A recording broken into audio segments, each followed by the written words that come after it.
बच्चों अब property number 10 में आ जाओ। प्रॉपर्टी नंबर 10 क्या बोलता है? Adjoint of A symmetric matrix is also a symmetric matrix. अगर हमारे पास ए मैट्रिक्स है और वो अगर सिमेट्रिक है तो अगर तुम उसका एडजॉइंट निकालोगे ना तो वो भी सिमेट्रिक ही होगा।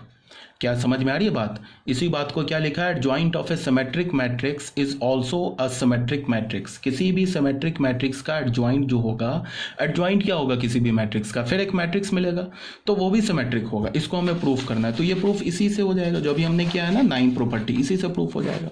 प्रॉपर्टी 10 जो है प्रॉपर्टी 9 से प्रूफ हो जाएगा।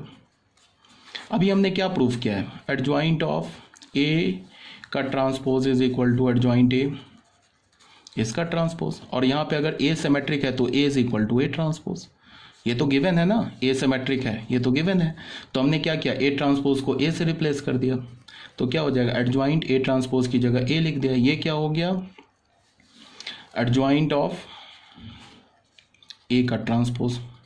अब तुम इसको एक मैट्रिक्स बी देखो तो ये क्या लिखा है? B transpose is equal to B, और बी किसके इक्वल है? एडजॉइंट ए के, तो ये क्या हो जाएगा? Adjoint A. तो यहां से हमें क्या पता चला? Adjoint A is also symmetric, also symmetric matrix. ये बच्चे था हमारा प्रॉपर्टी नंबर 10।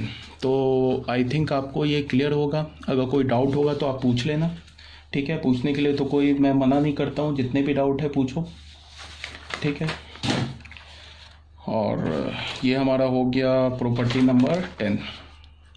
अब आ जाओ क्वेश्चन नंबर 1 में। अब हम लोग फाइनली क्वेश्चन स्टार्ट कर रहे हैं। क्वेश्चन स्टार्ट कर रहे हैं, इसका क्या मतलब है कि सबसे पहले क्वेश्चन रीड करते हैं। क्वेश्चन नंबर 1 में क्या बोल रहा है? क्वेश्चन नंबर 1 बोल रहा है कि हमारे पास एक मैट्रिक्स दे रखा है, A matrix, then find the value of. क्या बोल रहा है निकालने के लिए? कि वैल्यू निकालो determinant of A, determinant of A into determinant of adjoint A, determinant of adjoint of adjoint of adjoint A. यहाँ पे क्या बोल रहा है? Determinant of adjoint 3a। यहाँ क्या बोल रहा है? Adjoint of adjoint A. कुछ नहीं है, ये सिर्फ और सिर्फ क्या है? प्रॉपर्टी बेस्ड है। अगर तुमको सारे प्रॉपर्टीज याद है तो तुम्हें 1 सेकेंड लगेगा इन सारे क्वेश्चंस को सॉल्व करने में। सबसे पहले हमारे पास क्या दे रखा है? एक ए मैट्रिक्स दे रखा है। सॉल्यूशन देखो, सॉल्यूशन 1। हमारे पास एक ए मैट्रिक्स दे रखा है। ए मैट्रिक्स क्या है? -1 1 1 1 -1 1 1 1 -1, ठीक है? तो इसका सबसे पहले हम लोग डिटर्मिनेंट निकालते हैं। तो डिटर्मिनेंट के लिए हमने क्या किया? फर्स्ट रो के लॉन्ग एक्सपेंड कर दिया। तो -1 फर्स्ट कॉलम फर्स्ट रो को छोड़ दिया तो हमें क्या मिला? 1। ये क्या हो गया? 1, और यहाँ से क्या हो गया? -1, ठीक है? फिर हुआ -1 सेकेंड कॉलम फर्स्ट रो को छोड़ दिया तो 1 इंटू -1 और ये क्या हो गया? -1। फिर क्या मिला? हमने प्लस लिखा।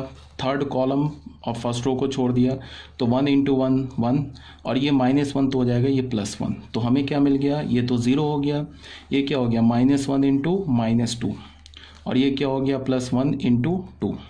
ये क्या हो गया? 2 + 2 इज इक्वल टू 4। कोई प्रॉब्लम नहीं है, तो which is not equal to 0, ठीक है?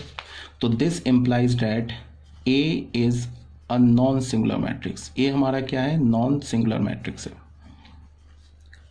मैं प्रॉपर्टी बताता जाऊंगा। अगर तुम्हें इनिशियल लेवल में भी प्रॉपर्टी याद नहीं है तो रट जाओ, बार बार बोल रहा हूँ, प्रॉपर्टी रटो रटो रटो। पहले क्या बोल रहा है? Determinant of A into adjoint A. First part में क्या बोल रहा है कि इसे प्रूव करो, determinant of A into adjoint of A, इसका वैल्यू निकालो, ठीक है? तो डिटर्मिनेंट ऑफ ए तो ऑलरेडी हमारा निकला हुआ है, एडजॉइंट ए निकालना हमें। तो अब मैं प्रॉपर्टी बता दे रहा हूँ। डिटर्मिनेंट ऑफ एडजॉइंट ए मैंने ऑलरेडी बता रखा है।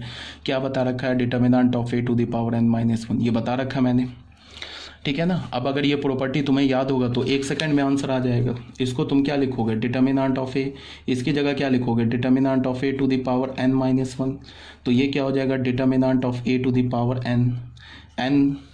n क्या है हमारे पास? n का वैल्यू क्या है? यहाँ पे 4 है। क्यों है? सॉरी 4 नहीं है, 3 है, सॉरी। क्यों है? बिकॉज ये जो है 3/3 ऑर्डर का मैट्रिक्स है, 3/3 का है ना। n क्या होता है? ऑर्डर ऑफ मैट्रिक्स ये होता है। तो यहाँ पे क्या होगा? डिटर्मिनेंट ऑफ ए पे पावर n की जगह क्या डालोगे? 3। डिटर्मिनेंट ऑफ ए क्या मिला हमें? 4 पे क्या होगा? पावर 3। 4 4 ज़ा 16 एंड 16 4 ज़ा 64। तो ये हमारा आंसर हो गया, ठीक है? फर्स्ट आंसर क्या हो गया हमारा? 64। आई होप आपको क्लियर होगा।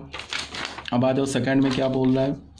सेकेंड में 3 बार एडजॉइंट लिया है, determinant of adjoint of adjoint of adjoint of A, इसका डिटर्मिनेंट। अब ये बच्चों याद करो, ये भी फॉर्मूला मैंने ऑलरेडी तुम लोग को बता रखा है। क्या फॉर्मूला बताया है, इसका हमें वैल्यू चाहिए, ठीक है। क्या फॉर्मूला बताया है, adjoint of adjoint of adjoint of, ऐसे फॉर्मूला बताया ना। यहाँ पे ए, अगर ये एडजॉइंट m टाइम्स रिपीट है, ठीक है, m टाइम्स रिपीट है, और a का जो ऑर्डर है ये n/n है, तो इसका वैल्यू क्या होगा, डिटर्मिनेंट ऑफ a पे power n-1 to the power m। अगर तुम्हें ये याद है तो ये इस क्वेश्चन का आंसर 1 सेकेंड में तुम दोगे, ठीक है। हमें क्या चाहिए, हमें चाहिए adjoint of adjoint of adjoint of A, तो ये क्या होगा, डिटर्मिनेंट ऑफ ए पे पावर n, m क्या है 3, तो 3-1, m क्या है 3 बार एडजॉइंट है तो 3, ठीक है। तो ये क्या हो गया, डिटर्मिनेंट ऑफ ए पे पावर 2 टू द पावर 3, तो क्या हो गया, determinant of A to the power 8। Clear है बच्चों। डिटर्मिनेंट ए क्या हमारा 4, तो 4 टू द पावर 8, 4 को क्या लिख सकते हो 2 स्क्वायर इंटू 8, तो क्या हो गया 2 टू द पावर 16, ये आंसर हो गया हमारा, ठीक है। आई थिंक आपको क्लियर होगा। कोई डाउट है, अगर मैंने थोड़ा ज़्यादा फास्ट सॉल्व कर दिया तो पूछ लेना। तो ये हमारा हो गया, देख लो 2 टू द पावर 16 ये हमारा आंसर हो गया सेकंड पार्ट का। फर्स्ट पार्ट का आंसर हो गया 64, तो हमने 2 पार्ट को सॉल्व कर लिया।